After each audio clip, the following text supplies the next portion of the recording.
सुप्रभात। सुप्रभात मैम। जैसा कि आप सभी जानते हैं कि आज हनुमान जयंती है, तो सबसे पहले मैं आप सभी को हनुमान जयंती की हार्दिक शुभकामनाएं देती हूँ और बालाजी से प्रार्थना करती हूँ कि उनकी कृपा दृष्टि हमारे ऊपर हमेशा बनी रहे। क्या आप सभी पूजा पाठ करते हैं? क्या आप में से कुछ लोग नमाज पढ़ते हैं? क्या आप में से कुछ हनुमान चालीसा का पाठ करते हैं? अच्छा, कौन कौन हनुमान चालीसा का पाठ करता है डेली? Very good.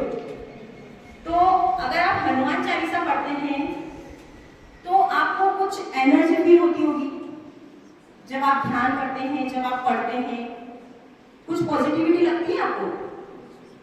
लगती है? महसूस होती है आपको कि नहीं होती? एक्चुअल बताना, फैक्ट बताना। लगता है आपको ऐसा? अच्छा, क्यों लगता है ऐसा?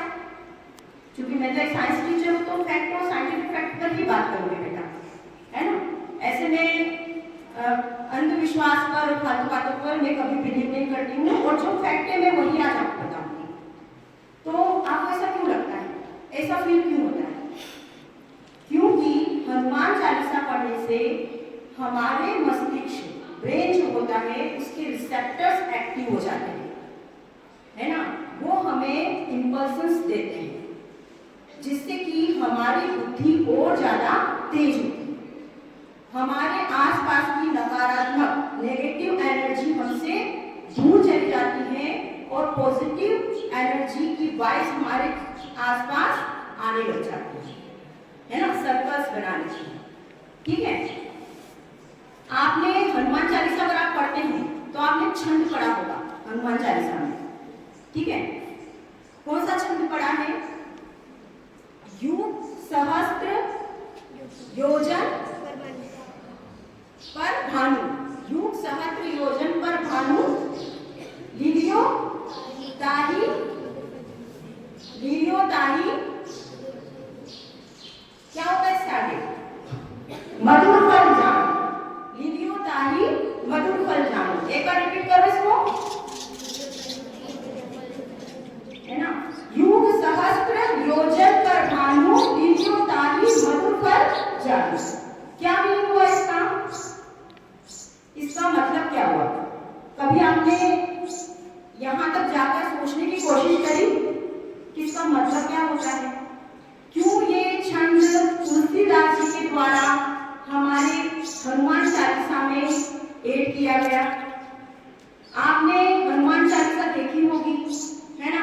आपने बजरंगबली, है ना, रामचरितमानस में आपने रामायण देखी होगी, सब देखते हैं आप। तो आपने ये देखा होगा कि जब हनुमान जी का बाल स्वरूप रहता है तो वो सूर्य को जाकर के उसको फल समझ के उसको खाने की कोशिश करते हैं, है ना?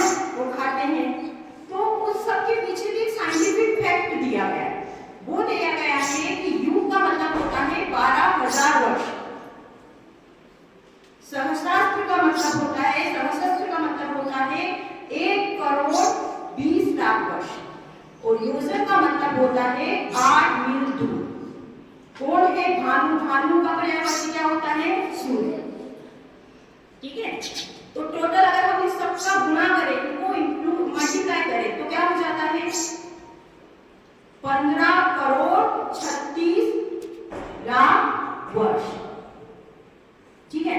और अभी जो शोध हुआ है, साइंटिफिक रिसर्च हुए हैं, जो हमारे बड़े बड़े साइंटिस्ट लोगों ने किए हैं, उनके पीछे भी यही तथ्य बताया गया है कि जो हमारा लाइट ईयर होता है, सूर्य से पृथ्वी की जो दूरी है, वो भी कितनी है? 15,20,00,000 वर्ष। मतलब कितना परसेंट दूर रहा? साइंटिफिक फैक्ट से हम कितने दूर रहे? 1%।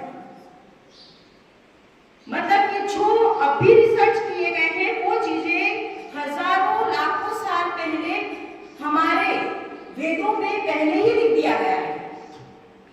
और अगर हम बात करें अभी की साइंस की, जॉन डॉल्टन को पढ़ा है सबने? कौन है जॉन डॉल्टन?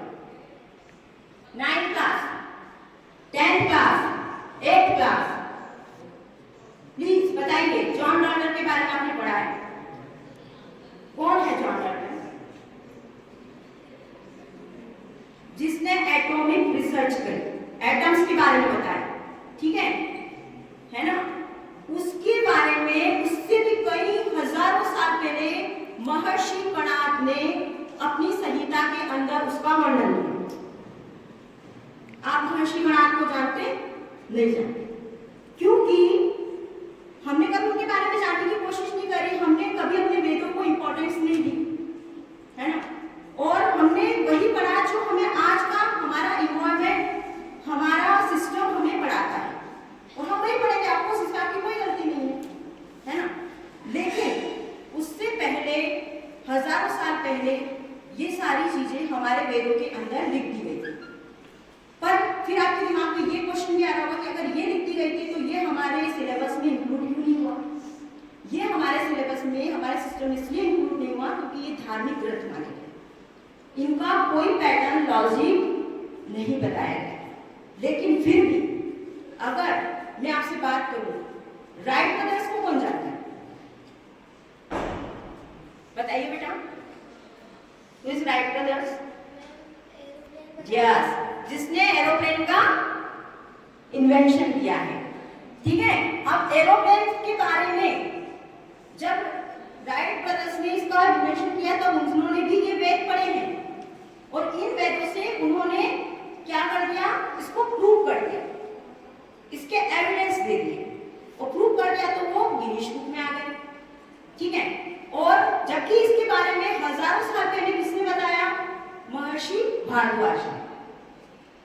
महर्षि भारद्वाज, उन्होंने विमान, जो विमान यात्रा होती है उसको गायब करने की विधि, एक दुनिया से दूसरी दुनिया में जाने के सिद्धांत, यूनिवर्सल में एक ग्रह से दूसरी ग्रह तक जाने के सिद्धांत, सबका वर्णन उनकी संहिता के अंदर किया है। आप ग्रेविटेशनल फोर्स तो सब जानते होंगे ना? ऐसे मत करो, ग्रेविटेशनल फोर्स तो मैंने भी पढ़ाया है ना। तो मतलब मैंने जो पढ़ाया वो आपने ध्यान से नहीं पढ़ा। ग्रेविटेशनल फोर्स तो सबने पढ़ा है ना। तो ग्रेविटेशनल फोर्स के बारे में जो आपने पढ़ा है उसकी खोज किसने करी? आइजैक न्यूटन, है ना। आइजैक न्यूटन का नाम ले लिया, लेकिन आइजैक न्यूटन ने भी हमारे वेदों, हमारे शास्त्रों की थ्योरी को अनुसरण में लिया। उनको पढ़ते हुए भास्कराचार्य, महर्षि भास्कराचार्य के ग्रंथों को, जिसमें है सिद्धांत शिरोमणि, कौन सा है?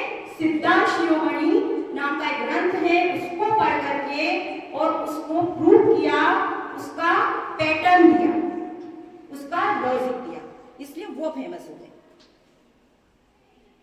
ठीक है, तो आप सभी को अपने, मेरे कहने का मतलब ये नहीं है कि मैं आपको नॉलेज दूं, मेरे कहने का मतलब ये है कि आप अपनी जो भी धार्मिक ग्रंथ हैं, वेद हैं, शास्त्र हैं, उन पर विश्वास करें, उनको आपके सिस्टम के साथ लेकर के चले।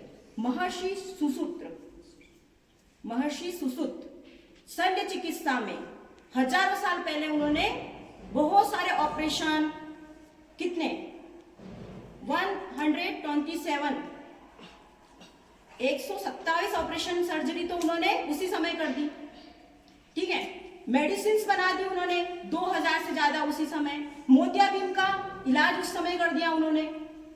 तो ये सारी चीजें जब उन्होंने उसी समय कर दी थी, और उन्हीं को अपना करके विदेशों में हमारे वेदों को ले जा करके उनको ट्रांसलेट कर करके वो लोग पढ़ रहे हैं, तो हम क्यों नहीं पढ़ सकते? वो लोग भी तो उन्हीं को पढ़ के सामने आ रहे हैं। हम भी हमारे वेदों को इंपॉर्टेंस दें, हम हमारे धार्मिक ग्रंथों को इंपॉर्टेंस दें, हम गीता पढ़ें। आप बहुत सारे बच्चे नर्वस हो जाते हैं, सेड हो जाते हैं, छोटी छोटी बातों में परेशान हो जाते हैं, गुस्सा आ जाता है, गीता ज्ञान लें, गीता का ध्यान करें, सिस्टम के साथ चले। मैं ये नहीं कह रही हूँ कि सिस्टम से अलग चले, क्योंकि अगर हम सिस्टम के साथ नहीं चलेंगे, हम इंग्लिश नहीं बोलेंगे, हम इंग्लिश में स्टडी नहीं करेंगे, तो हम इंटरनेशनल लेवल पर पीछे रह जाएंगे, हम उनके साथ नहीं खड़े हो पाएंगे। ठीक है, लेकिन हम उसी के साथ हमारे वेदों को, हमारे धार्मिक ग्रंथों को, हमारे शास्त्रों को, हमारी संहिताओं को साथ में लेकर के चले। और हर सही हमारा हिंदू धर्म, सनातन धर्म जो है वो एक साइंटिफिक रीजन है, मतलब कि आप धर्म है, आप उस पर ट्रस्ट करिए, उसके हर लॉजिक में पीछे मतलब जैसे आप गायत्री मंत्र का उच्चारण करते हैं, ओम शब्द का उच्चारण करते हैं आप, ओम अपने आप में यूनिवर्सल साउंड है, आप ओम शब्द अगर ध्यान से सुनते हैं, मेडिटेशन करते हैं, तो आपकी सारी जो साउंड होती है, अंदर की साउंड होती है, वाइब्रेशंस किसमें, यूनिवर्सल में क्रिएट होती है, यूनिवर्सल में वाइब्रेशन होता है उससे। और इन सब चीजों को विदेशों में अपनाया जा रहा है, हम भाग रहे। पतंजलि महर्षि पतंजलि ने योग शिक्षा दी थी, ठीक है। उन्होंने कैंसर के लिए योग शिक्षा को पहले ही बता दिया था, हजारों करोड़ों साल पहले, सदियों पहले, कि कैंसर के इलाज के लिए योग करें। हमने नहीं अपनाया, लेकिन विदेशों में पूरी तरीके से योग शिक्षा अपनाई जा रही है। डायबिटीज के इलाज के लिए चरक संहिता हजारों सदियों पहले ही दे दी गई थी। तो ये है कि हमें स्टैंड करना है वर्ड के साथ में, लेकिन अगर हम ये सब बातें भी साथ में लेके चलेंगे, हमारे वेदों पर विश्वास करके, हमारी जो धार्मिक प्रैक्टिसेस हैं, रिलीजियस प्रैक्टिसेस, उनको साथ में लेकर के चलेंगे, तो हम बहुत ज्यादा ग्रो करेंगे। हम ऐसा कुछ कर जाएंगे जो सबसे अलग होगा। जो आइजैक न्यूटन कर रहे हैं, जो आइंस्टीन कर रहे हैं, जो रदरफोर्ड कर रहे हैं, जो थॉमस कर रहे हैं, वो सब हम भी करेंगे। Thank you so much to give me opportunity.